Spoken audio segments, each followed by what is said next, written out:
Kia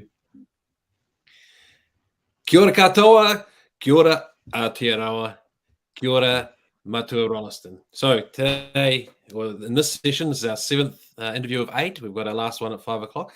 And this special guest is Hemi Rolleston, or Hemi Rolleston. So thank you very much for being with us. And just to give everyone a little bit of a setting of the scene before we ask you to introduce yourself when we get into the questions. This is Te Wiki Aotearoa Māori, Māori Language Week 2022. And you might wonder why me as a Pākehā, you can tell with that big bowling ball overhead, why am I doing these interviews? And the short story is I'm not so proud of our history as a Kiwi, in the sense that back in the 1860s, 1867, the Native Schools Act was all about the eradication of the language, and through that, the assimilation of Māori into Pākehā. And that included the children at school being beaten.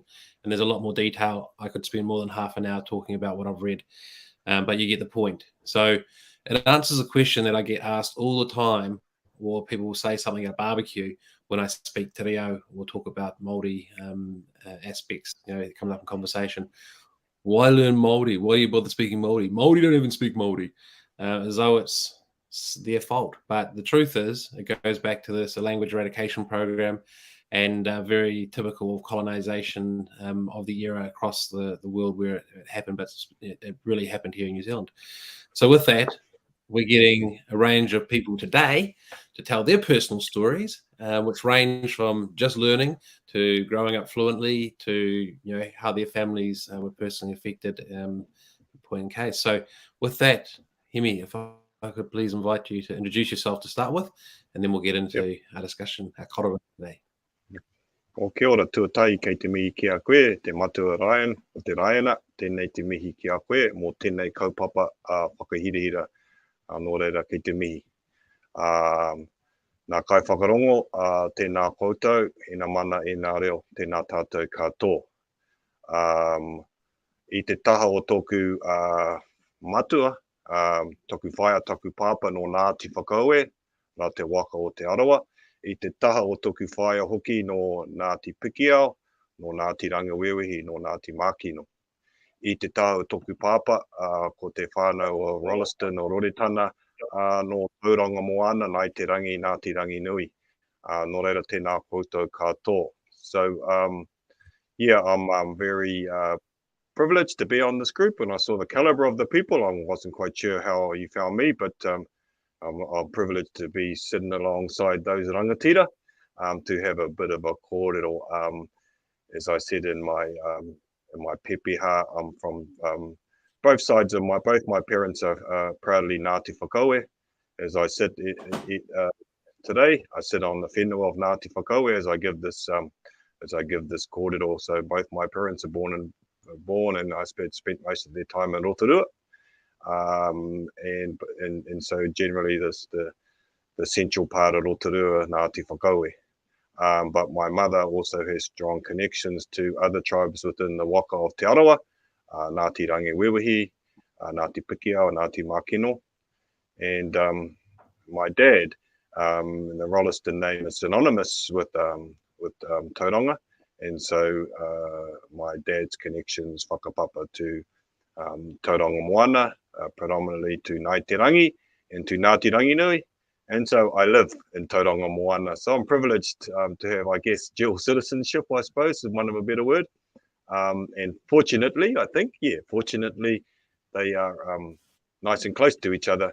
So after I finish mahi today in Ngāti Whakaue land, I'll jump in my waka and I'll head over the hill, and I will end up in somewhere close to Mowal. So I sort of, during the day, I'm under the maru, the shelter of Mount Rangataha, and in the afternoon and the evenings, I'm under the shelter of Mowal. So really privileged to have that. Both my parents are both Māori, and so really privileged to be part of this kōrero. I'm a language learner. I'm te reo learner. I've had an interesting journey on te reo in a number of aspects, which maybe we'll touch on a little bit today. So it's not my dog, by the way. I'm at work. Although we do allow dogs at work at Scion. A little bit of a plug: if you want to come and work for Scion, you are allowed to bring your dog to work. at Zion. So I never miss a good opportunity to do a bit of a plug. So just my journey's been an interesting journey. I think you've talked around the sort of rejuvenation of the reo, but the sort of suffocation of it as well. And obviously we're celebrating in some ways, the reconnaissance and the journey that our rangatira have been on. So my dad is fluent in the reo and was brought up with the Māori language. And went to Māori boarding schools and became a rangatira on the marae and the Kōrero, one of the lead speakers for our tribe here. But it was suppressed from him as well. It was suppressed from him, and my mother, was really not brought up with the language. So the places like Rotorua, I said Rotorua because that's the way they were brought up. Everything just got normalized in Rotorua and Tauranga. That's what we got used to. In terms of the journey that we've been on, and so these words became normalized, and fortunately we're unlocking that. But I will say for those generations, it's like my mother and others, it's pretty hard to unlock some of that. For probably the next generation, a lot easier. But I thought I'd share a little story. When my mum and dad got married, there's a photo of my mum and dad, my mother covering her face at the wedding. And I said, why are you covering your face? And she says, because I was embarrassed because your dad spoke Māori and I'd never heard him speak Māori before. So that's the tide of the turn, because, now, and quite uniquely, one of my best friends, who's a Pākehā and, very similar to you, Ryan, in terms of his sort of āhua, and he went off and he was getting married, and he got married on my whenua, on my Māori land. And he went off to Te Wānanga Aotearoa and taught himself Māori, and so that he could speak Māori at his wedding, for a number of reasons, but that was one of them. And of course, when the Pākehā got up to speak Māori at his wedding, everyone thought that was amazing. That was such a. But yet you go back to 50 years earlier, when my father, who spoke Māori, got up to speak Māori.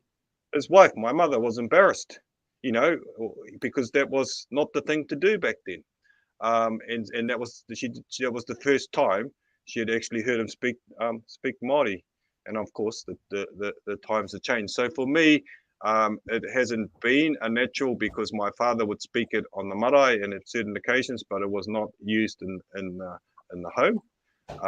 And so off I went to university to get a mainstream degree. And Māori was still only just starting to come through then, and then it was the second time around, sort of probably about 15 years ago, when I sort of decided to go and do a full immersion Māori and sort of learn myself. So it's been a journey, and I've always been in sort of, I work in corporate, I work in organisations, I'm a member of the Institute of Directors and a number of other, very much been the only Māori in the room at a lot of times. And so probably the person that everyone turned to for te reo Māori. So it's really quite heartwarming, and sort of to see that change happening in a number of avenues. But for, and I think most of these organisations that I'm in, I could probably get away with it, saying anything and no one would know whether I'm right or wrong in terms of te reo Māori. But when I go into now the situation, I'm like, well, actually, there's some real experts around there, so I better lift my game. So it's always a journey, and it's an exciting journey. It's really exciting to see the change, and we're certainly amping it up. I sort of talk about this term, there's a Māori wave coming, and it's an exciting wave, and the wave's there for everybody. Some are really resisting it. I might talk a little bit around, I walk up Mawal pretty most days, and and they've now started putting up Māori signage, and it really hurts me to see that some people have just made the effort to scratch out the Māori words. It really, but day over day, those type of people are, the wave's coming, and they know it's coming, and they're resisting it. It's going to, just take over them. And to some degree, while it, really hurts, you realize that it's their last sort of bastion of resistance, which I suppose might have been the other way 50 years ago, where they were the anomaly. Yes, there's lots of it. And, you know, I live in a place in Tauranga where there are lots of pockets of that we come up against. But there's this journey that's coming, and as I say, the Māori wave, and it's not just for Māori. And so people like yourself are saying, yeah, let's embrace that. And it's a hell of an exciting one. And some people are really waiting to surf it. They just can't wait. Some of them have been paddling for so long and it's finally coming. And they're the ones that have done the hard work to get us there. And I actually think the next generation are really going to reap the benefits. I think it's people like myself that can clear pathways, and yourself and others to open that up and really, you know, that all that hard grunt that went on before us is about to be unleashed, I think. So kia ora tātou. I love it. I love it. So I did this to Neil Walker yesterday. I asked him if he could do something, which is putting the expectation of loading onto someone who is Māori, that they will be able to coach me or help me, which is a subject that we can talk about in a minute. But maybe you can help me, because I keep on wanting to say, I love it in te reo. And I know that aroha is the word for love, and aroha nui is the reference for much love. But would there be a different way of saying it to say, oh, I love it? You know, and not using karawe or miki, but actually something that is, you know, aroha for love. Yeah, I'm probably just used to those phrases. I'll think about that as we go through the interview, and I'll come up with something for you, I think. Yeah. No, I'll go back to my formal kayako, my formal teacher, and ask him. That's for him. But mate, there's lots to look at here. Like the story about your mum and dad's wedding is amazing. You know, to cover her face out of embarrassment, and I want to bring in this sort of subject of programming, right? So it's been introduced through the series, but more so for the racists. So they've been programmed over the years through Kiwi society, which is where we reach colonization, and to break it down into practical things, it's the always bad news on the news, and it used to always be, it was worse, right? So we've got better, and we now have people speaking Māori, wearing their mako kawe, and so things have changed positively. But the people that are the worst, I think, are probably older generations and stuck in their ways and all that sort of stuff. But going back 10 years, the news was always really bad. So, you know, little family story. About this as context. My auntie, her husband is Māori, and we went to his family's place for Christmas. And my parents, I guess, were some of the old news watchers. And we were sitting there, and the news came on, and there was a piece about how some young Māori activists had done some form of protest, and his parents were the ones that yelled at the TV. So instead of it being the two Pākehā people you might expect to say something in the story, they were the ones that went, oh, we to paraphrase, we bloody told them this would happen. We told them to keep their bloody mouths shut. They've just gone and ruined everything. So, of course, my parents are like, what? We were all like, what? We didn't expect that to come out of your mouth. And they're like, oh, yeah, we've been working on this for years. And we told the young ones not to go and get stuck in the public in that way, because the news would latch onto it and tell the bad story and ruin all prospect of what the good would come out of it. Now no one cares about the good story. They're just focused on what happened here and the way the news tells it. So that stuck with me at the time, right? Because I grew up in newspapers. I worked in newspapers in all different roles, so publishing and independent editorial. I knew quite a bit about it. So when I saw that, I was like, yeah, bastards. They do that. They do, yeah. So it comes back to all those things, like those who write history control the narrative of what has happened. And of course, we're going to get history coming into schools next year, a whole nother subject. But what happened with your mum, I imagine happened with a lot of Māori. They were programmed through their experiences to not want to be associated or not want to be seen doing it because of the trouble it brought them.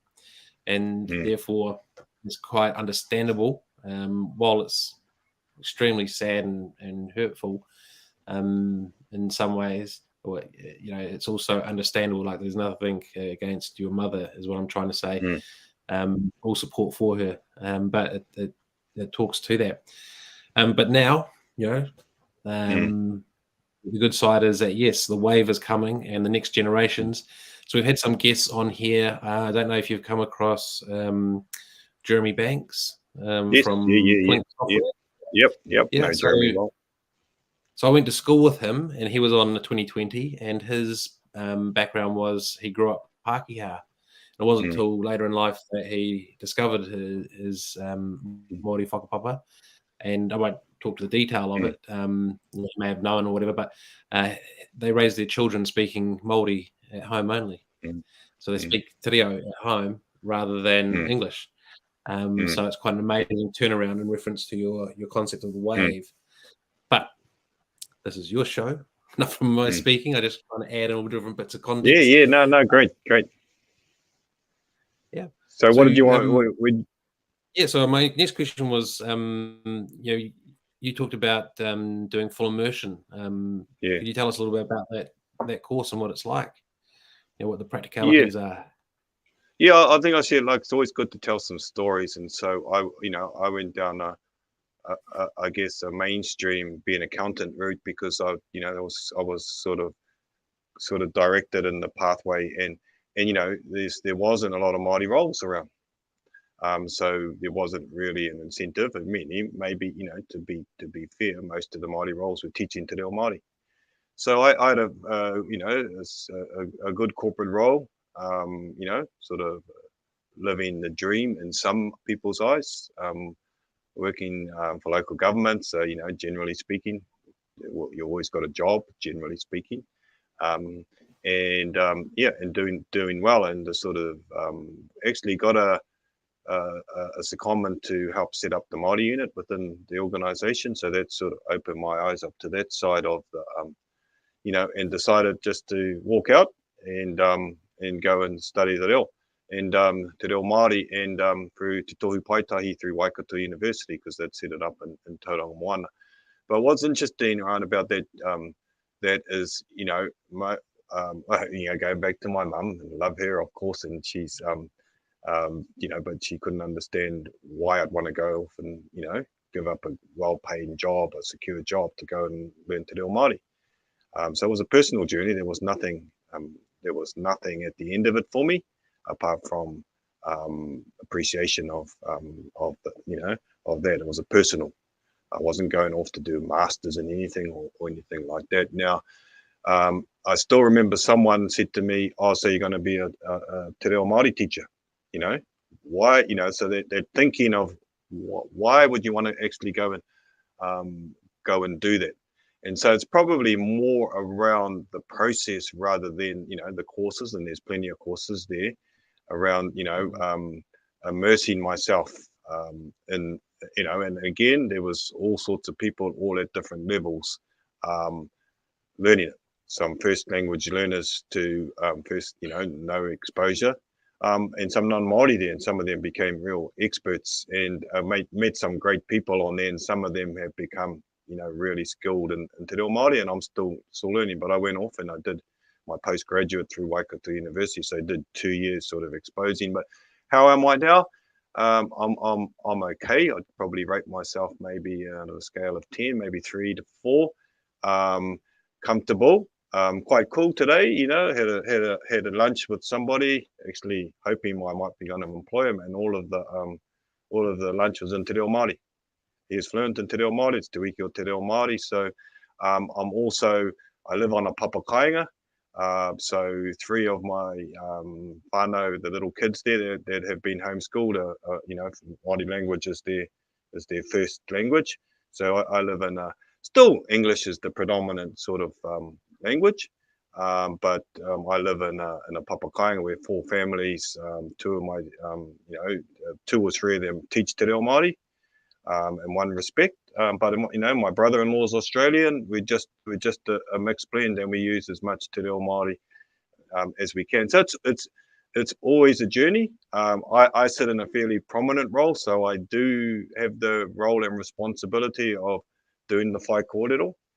So that comes with a great deal of responsibility.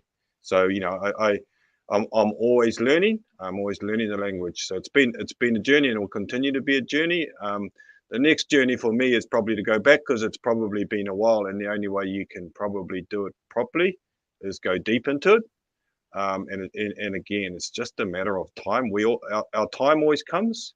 And I guess I only see language as just part and parcel of the window of the world of Te Ao Māori. And of course, when you learn the reo, when you learn all of the components of it, then you learn a lot more than just the language. And so I think it's a beautiful thing that this is sort of opening up. But as I said to you before, and just actually on, there's been a couple of cool things happening in the last few days for me, because I wear a number of hats, and we've done a Ngāti Whakaue governors program, which is developing the next leaders in the governance. And we had it in Tamata Kapua, the Paramount Meeting House here in Rotorua, for 2 days. But when we did the whakawhanaungatanga, the level of reo Māori, te reo Māori in there was really awesome. Was really quite heartwarming to see that just about everybody, there was quite a degree of fluency. So I guess that's the kohanga reo and the kura kaupapa group coming through, that it's normalized. And so I think there's a sort of a wave of learners coming through that's making this really, really quite exciting. And the more it's normalized, the better. Absolutely. And it's been a little bit of a topic of discussion in the last few chats around, the amount of te reo being spoken. And if I reference back to when I learned Italian, I lived with Italian friends that we worked together. So at work, I taught them English, and at home, they taught me Italian. And this is living in London. But without, if we did not make the rule that you couldn't do anything without speaking in Italian at home, like you couldn't go to the bathroom, you couldn't make a cup of tea, you couldn't get a beer out of the fridge without announcing it in Italian, or I couldn't, because I was a learner, right? But that immersion, use that word, I think is a good one to explain it. And that's what really made it happen for me. And you talk about having lunch and speaking te reo the whole time. That's an example. And coming back to the conversations I mentioned earlier, it's been talked about, when we're speaking half and half, and everyone's capable. So, you might have a conversation in te reo, you might have a conversation in English. It could be either, rather than I know English and a little bit of te reo, it's I know both. And, both will flow. That'll be magic that day. The thing I was going to ask you about was when you're doing the Kōrero.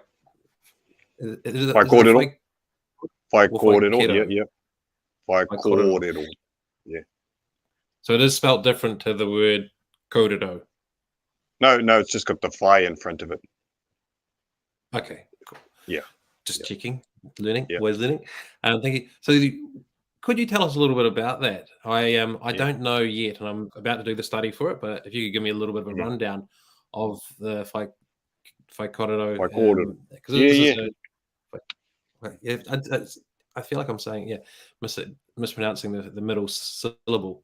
But that is the two orators. So you have the tangata whenua, this is for Pōwhiri on the marae. And you have the tangata whenua, who are the people of the land of the marae, and the manuhiri, who are the visitors. Is that correct? Yeah. The whai kōrero is the introduction of whakapapa, the tupuna, and different aspects. But what add to the detail for me and everyone else that's in the same boat as me? Yeah, look, I'll try and keep it really 101 level, because I like to keep everything at 101 level. But before I do, buongiorno e benvenuto a tutte in questo giorno speciale. Ryan the Lion, io ti saluto. Io sono parte di Ngāti Whakaue, il mio nome de Hemi. Io tutti tre volte, tēnā koutou, pertanto vi saluto tutti tre volte, tēnā koutou, tēnā koutou, tēnā koutou katoa. Hope that Italian was not too bad. Why I did that is not to show that I can speak Italian, because I can't speak Italian, but I can deliver a whai kōrero in Italian. So my uncle Tā Cavaliere, Bomb Gillies, is 97 and a half. He lives up the road here. I say Tā and Cavaliere because he has a knighthood both from New Zealand and he has a knighthood from Italy. Wow. He is probably one of the only people in the world that has two dual knighthoods. And so I've been Googling like heck, and I found David Attenborough's got two knighthoods, but he's got them from the same, for different disciplines. But anyway, why I said that is because when Uncle Bomb got his knighthood from the president of Italy in 2019, here again on the Paramount Meeting House in Tamata Kapua, I was privileged to be the MC. And so that was given over by the Italian ambassador, Francesco Marcialo, I think that was his name. And I thought to myself, I need to learn Italian whai kōrero because of the importance. Fortunately, I've got a very good friend here at Sion who's Italian. And I said, just like I've been teaching you guys how to do a mihi in te reo Māori, and how to take the time and effort to get the pronunciation right and to get the mannerisms right, I need to set that example. So, so there was, it's been a little while, so there's probably about 3 or 4 more sentences that I didn't use because they weren't appropriate, because I was talking about the Māori Battalion, I was talking about the ambassador and others. So that's the backdrop to your question about whai kōrero, around the learning and the appreciation, because the delivery and the preparation. And so, of course, the Italian ambassador got up to do a mihi or kōrero in te reo Māori. And so it was that reciprocation. Of course, no one knew that I was practicing it, so Uncle Bomb was very, very impressed. So why I want to talk around that, I think, is around the effort. And if I want people to make the effort in te reo Māori, so fortunately, as you probably know, a lot of the vowels and stuff are quite similar, so it made it a little bit easier. And I know different countries have different challenges in pronunciation, but effort is really important. Effort and intent are really important. So going to your question, as I said, I teach a lot of 101 stuff here around the mihi 101, the whai kōrero 101. But you sort of hit it on the head around it's some of it is more eloquent and delivering than I am. And again, so my dad always taught me, keep it simple and stick to what you know. So sometimes you see people go off on different pathways, and everyone's got a different view on whai kōrero, but you can recite a whole lot of things, and they call them sort of tauparaparas, these sort of introductions to your kōrero, and you can do some really quite poetic stuff, which are really important. And for me, it also alerts the ears to where you're from. So different introductions, not the pepeha, not talking about your maunga, will alert the ears to where the speaker is from before the speaker even does the pepeha. But it really, to me, it's an acknowledgement. Yes, it's an acknowledgement of our Creator. It's an whatever and whoever we think that may be, and it's an acknowledgement of those leaders that have passed on, and it's acknowledgement of the people that are gathered and what the kaupapa is. And I suppose because I'm not a natural speaker, it really is around speaking a little bit around the kaupapa. Well, I come from a place that has very strong tikanga, so I can only whai kōrero in, I guess, relatively informal events. When it comes to tangihanga and important ones like that, it's not about how good you are at speaking. It's around your whakapapa, whether you have been given the mandate to speak.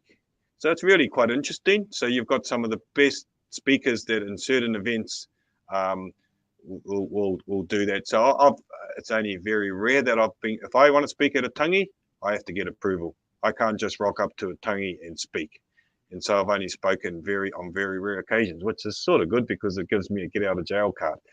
Because once you start speaking, you've got a responsibility. It comes with a huge responsibility. So my whai kōrero was delivered maybe to welcome the new staff to Sion, to welcome some important guests in Manuhiri to Sion, or to welcome certain things on the marae. But when it comes to real big formal things, yeah. But fundamentally, it is the 101 is just, the respects, and then speaking around why are we here? Who have I brought with me? What are we and acknowledging those that are coming in, and setting the tone. But generally, as I say, there's a whole lot of protocols that the first speaker opens, the manuhiri generally respond, but there's different tikanga within different areas. But the place that I've brought is that you always open it and you always close it. You always bring the mauri, the life force back to home. So that's the fundamentals. And look, what I teach, certainly my chief executive, he said we use the word fluid a lot because he says, "What's going to happen, Hemi?" And I say, "This is who's going to happen." And of course, nothing like I said is going to happen happens. So the fluidity. I've been in the Māori space is always it is what it is. You say and they turn up and they change the batting order and some things just happen, and you think you're going to sing this waiata after the whai kōrero, and someone else takes that waiata, and so you got to go back to the drawing board. But that's some of the beauty of the Māori way. It just happens, and it's semi-structured, but it's also quite fluid, and that's part of the beauty of whai kōrero. Yeah. Oh, nice one. Well, I'll tell you something about fluidity in a moment. I just want to recognise a couple of comments here. So I think this is one of your friends, Bobby Clark Q. Oh, yes. What we're all thinking. Italian also. Colleague, yeah. So, Wananai? Yeah. Wow. Yeah. Nah. Yep. So is that... I haven't seen that word before. Is that something along the lines of well done or congratulations or cool? Yeah. It might be an Italian word. And then, no, I wouldn't think it is. It is. No, American. No. I say, Hemi on. There's a bit of fluidity there. Say, tu arangi mapai. Yeah. So it says, Ryan, love that you're being open and vulnerable. And the more, not reading it out for me, but more for everybody else. Like, I think I would like to comment though that I don't find it hard. I just find it human. Is the way I'd say it. I don't mean to sound arrogant to anyone who feels nervous, but I just like to encourage everyone to be, as inquisitive and ask. Like, don't hold back. And in fact, I use a statement. I do networking training, and I use the statement, "Don't be backwards about coming forward." So there you go. That's my little thing there. But talk about fluidity. So I had the honour of recording the Te Aratu Marae Matariki Dawn Blessing and streaming it for all those that couldn't attend because they had a limit of 100 for the event at the time. So there were hundreds of others watching it. And so the tangata whenua were all there, the manuhiri. So one of their key speakers had an accident with their alarm clock, set it for the wrong time, and it was like a 6 o'clock start. So the key person, the big name kaumatua, if you will, wasn't there. So a person who wasn't originally speaking but was more than capable got invited at the last minute. So they got invited and then had to stand up and speak at that point in time, but were able to hear what the first speaker spoke about and knew what the situation was about because they were on the front seats of the manuhiri and take it on. And just as they finished, the kaumatua walked in and sat down. They did their response, and he got up and was able to speak, and everyone had a huge laugh about the fact that he was had confessed to his error with his business. So it's one of the things I find because I have also started investigating my Irish whakapapa, if you will. And I went to Irish Auckland Society for the Day of Remembrance, commemorations for my family call it the Sinn Féin uprising. It's called the Easter uprising or the Easter rising.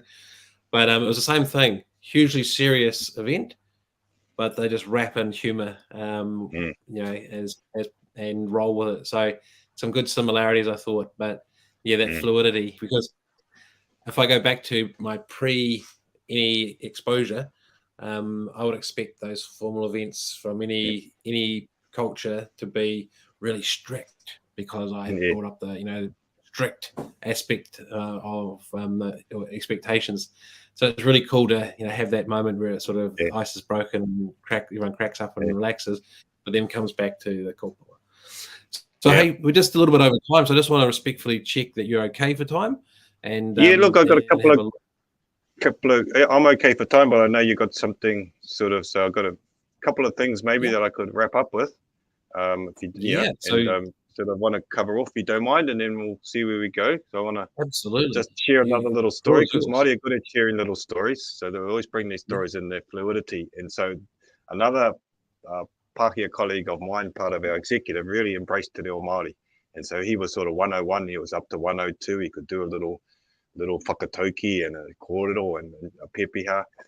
And he went to whakatane to this, to the marae over there, big marae, and there was a pohiri or whakatau.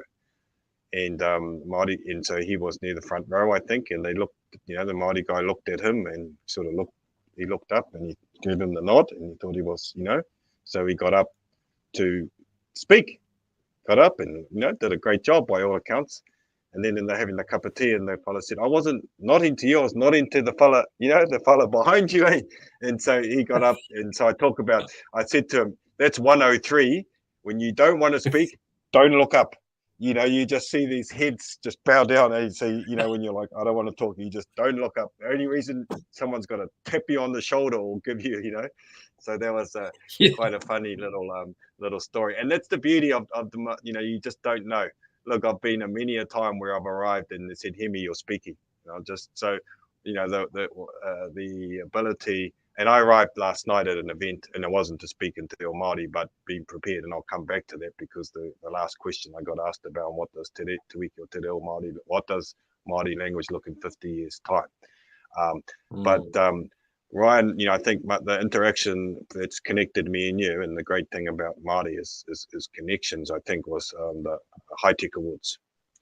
And so the New Zealand High Tech Awards feels like about 5 weeks ago.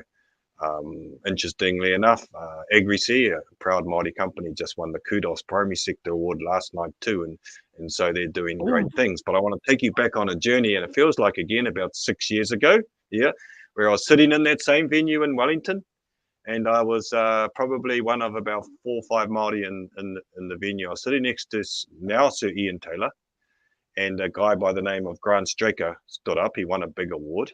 And good on him. He pushed it out, and he was provocative, and he said, we need more Māori in the room. There's more Māori working behind the bar tonight than there are at these tables. I nudged Ian Taylor, and we looked at each other, and we said, let's fix this.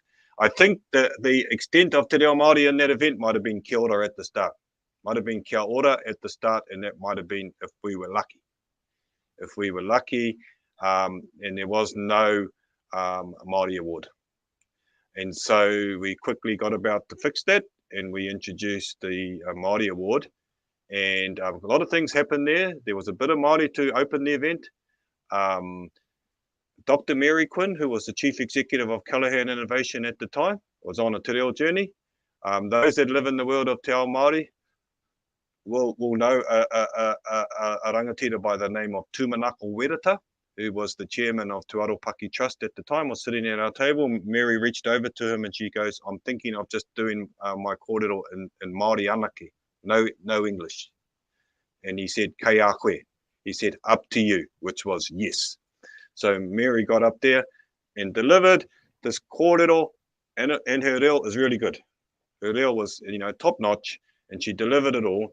You know, a Pākehā lady spent most of her time in the States, to a room predominantly full of Pākehā, and there she was alongside Ian Taylor telling the story of the Great Migration, and you know, and most of us have heard Ian's powerful story about you know, Māori and innovators and all of those things, and so that started a journey that was really quite, moved things along. I was privileged to lead at that time the Callaghan Haka when the winner was announced, and so we changed the shape of those awards quite quickly.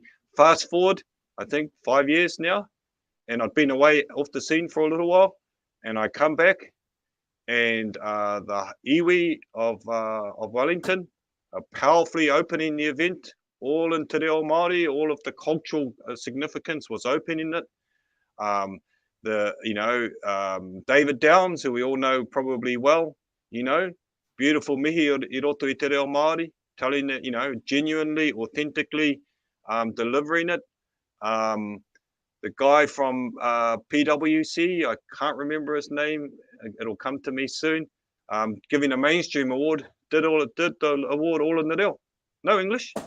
And so it went on, and I was proud to go up on the stage with Rob Fisher, I think his name was. Beautiful reo. So he must, and then I got to go up on the stage with Agrisi when they took out the high tech award. Henare Johnson delivering the award, and then the award accepted by the whānau of the winners, received all in te reo Māori.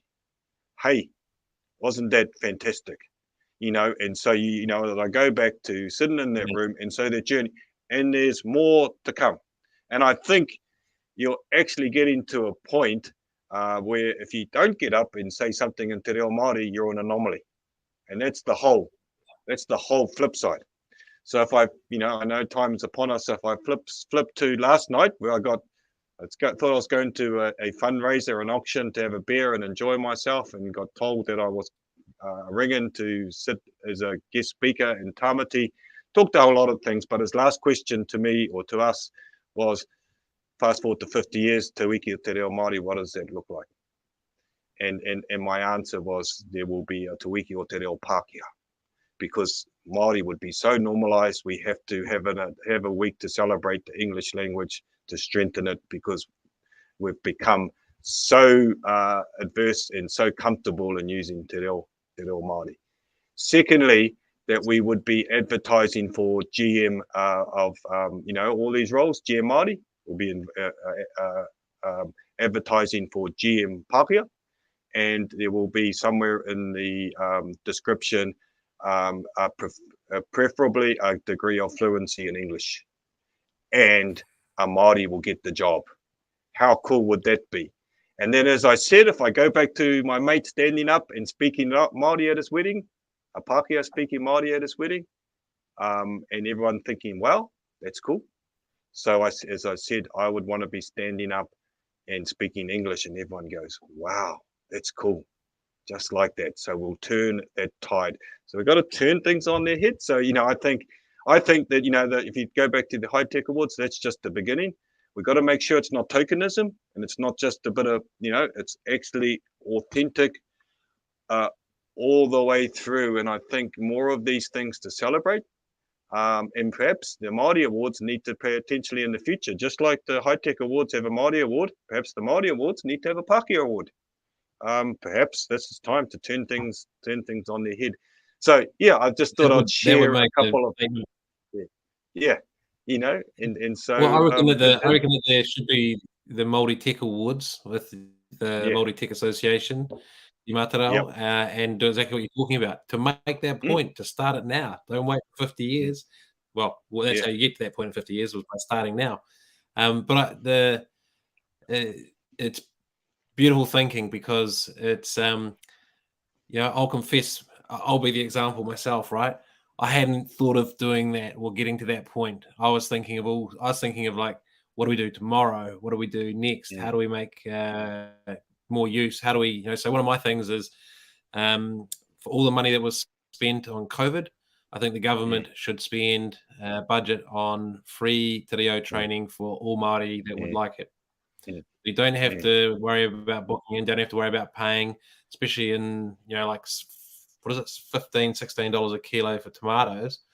So we're not eating tomatoes at the moment, or at least we're eating tin ones. But, don't add that cost during this time of inflation, but give that right and ability back where, but enabled as a choice. but I'm thinking of now. But Yeah. you're talking about outcomes in 50 years, and that is just turning everything on its head. It's beautiful. I love it. Right, I love it. exactly. You got to flip it. You got to flip it. So just on their point, so I'm involved in quite a bit of governance, and I chair the McDermott Institute, which is a science institute based out of Victoria University, and I got asked to be the chair. And I made sure to make sure that I wasn't going to be the Māori chair. I was going to be a chair that happened to have some skills in Māori. And so the other night, and I think it's fine to talk around this, we started having this kōrero about co-governance and saying, maybe you need a co-chair, Hemi. And I said, brilliant, I do. And let's get that chair to be Māori. And wouldn't that be a great thing? Because there we got, we keep thinking co-chair as a Māori and a non-Māori. Well, if I'm good enough to be sitting in the seat as a chair and just happen to be Māori, and we bring another Māori in, flip it on its head, because we keep thinking, oh, the chair of that organisation is Pākehā, so we bring a Māori to sit alongside them. And so, I use this thinking, we've got to flip things on their head, and we've got to do it relatively quickly with real haste. We've got to look really at things from a different lens. And there's been inequality for a long time.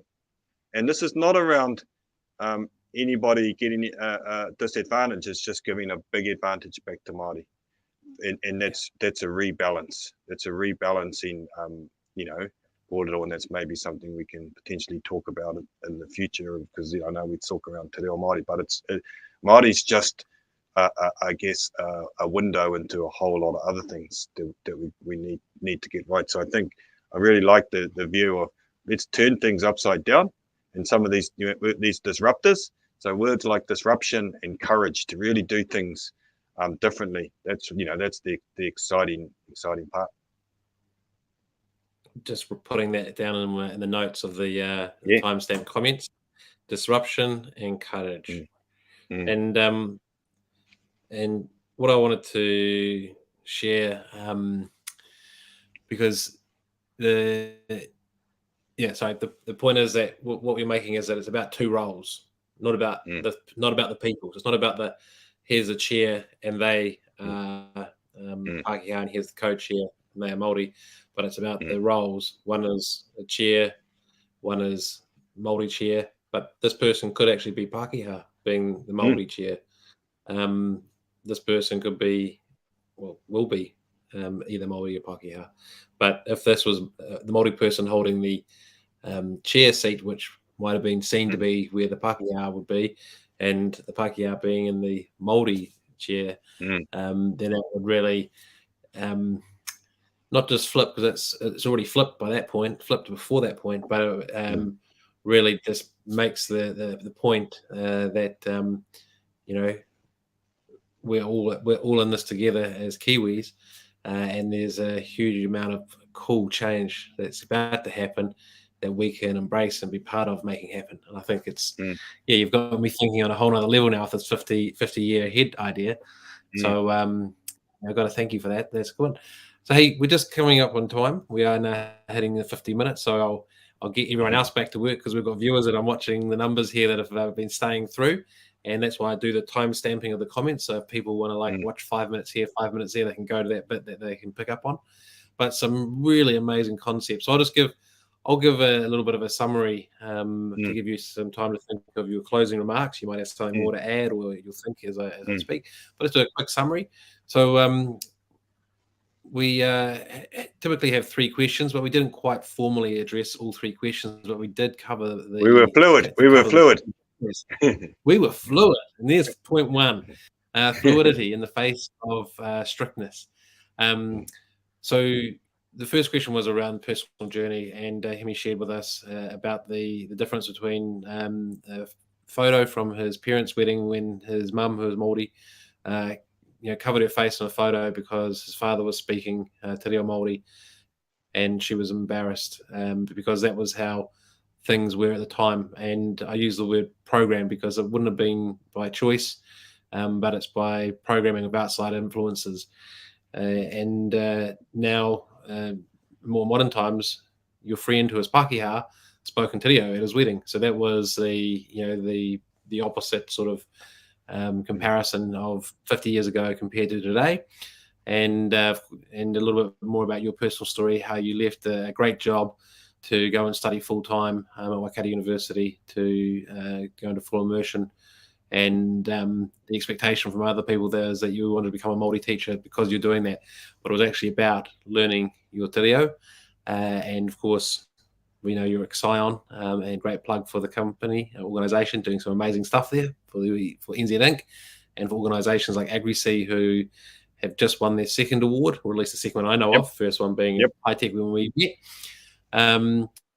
But some of the amazing concepts that have come out, one we just most recently finished on, which was in 50 years' time, there will be roles for English speaking and awards for English speaking, because the Māori language will be so strong that, like we have now, specialised awards was, to identify and recognise Māori or Māori roles, then it'll be flipped the other way. So that's an example, and it's already being led by the kids that are coming out of the kura kaupapa and the new generations. So there's a real sort of ramping up, acceleration, escalation, and as the new generations come through, both of Māori and non-Māori, because kids are learning the reo and will learn the reo and love it with a different worldview to the one that we've been educated by the media prior to social media. So now I think that's one of the benefits for all the bad things that social media does. I'll just chip in there that social media now enables us to give another perspective other than the traditional media that used to own our minds and brainwash us, I think. We've covered a few stories, fluidity, a little bit of a lesson around the Whakiro 101. And with that, I think it's probably a reasonable summary, and we'll invite you to share any closing remarks in addition to what you've already given us. Wana mihi ki a koe te rangatira. So I don't have much more. I think I've, like we said, we've been fluid. I think, probably what I say, there's a Māori wave coming. It's not only just a reo wave, it's not just te reo, it's all things Māori. It's mātauranga Māori, it's tikanga Māori. And you know what, in this world that we're in, it's a lot of the solutions to our challenges when we use words like, kaitiakitanga, maybe that's sustainability, and manaakitanga, that just looking after people and looking after, our environment and our people that naturally come. And of course, some of this Māori knowledge and gained in the karakia and all these things that we do, there's traditional ways of Māoridom are coming back, and it's not that they haven't been around, but they're coming back in force. And so I think it's an exciting world, this Māori world that we're in. And look, I've traveled the world, and I'm taking 55 people over to Japan to open events with the Māori culture, with te reo Māori at the forefront, with organisations like Zespri. Look, it would be darn boring if we didn't have that, if we didn't have that cultural side. And it's not around just, well, look, sounds good and it's really good. It's actually much more than that.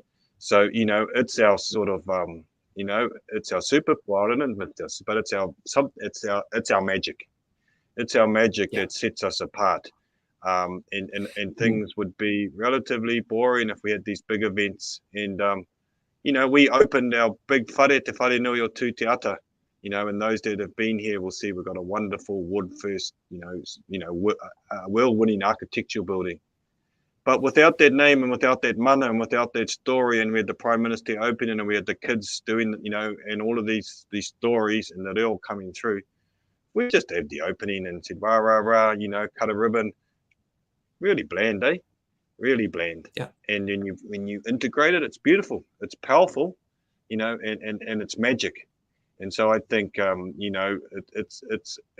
a real opportunity. So I just want to mihi to you for, I think opening the window, because we need those people to clear the paths.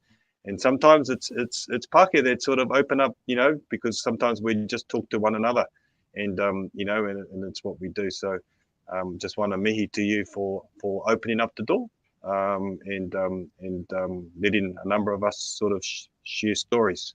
So nā mihi nui ki a koe, e te rangatira, te raena, me nā kai whakarongo i tēnei wā, tēnā tātou katoa. Tēnā tēnā rawa atu koe. Sorry, I get excited and I go racing forward and then I stumble and then I slow down. But thank you very much for that. And if I could just say one thing in return to that, it's thank you all for coming on the show and sharing. And while I'll accept graciously the thank you for doing this, I'd rather like to think, this is the invite for anyone and everyone to do something like this, because the more we share, it's like when we talk about mental health or any other matter, the more we shine a light on it, the more we talk about it, the more we will achieve it. And it's a great honor to be able to have you on as a guest and hear your story. Hearing the stories of your mum and your dad, that's really deep, that's really personal. And this is how I believe the rest of New Zealand and my rest of my Pākehā brothers and sisters will start seeing, understanding, especially the ones at the wrong end of the spectrum who are thinking raciously in this picture. Hopefully they can see something real through these stories, rather than stuff on a web page or textbook that's just generic fact type stuff. This is real personal stories. So thank you very much once again. And with that, we can get ready to say ka kite anō to everybody and go everyone back to their day. So thank you very much for being part of Te Wiki. The last little plug for Scion. We not only do you have dogs at work, we allow dogs at work. We have a 9-day fortnight. So tomorrow is my rostered day off, because I've got all my work done and I get to have every second Friday off. And when I get stressed, I just go for a walk out of the doorstep and I end up in the Redwoods Forest. So Sion's a great place to work. Kia ora. I always take the opportunity to do a little plug. Absolutely, mate. I have to come down and visit that place. I'll see you soon. Definitely.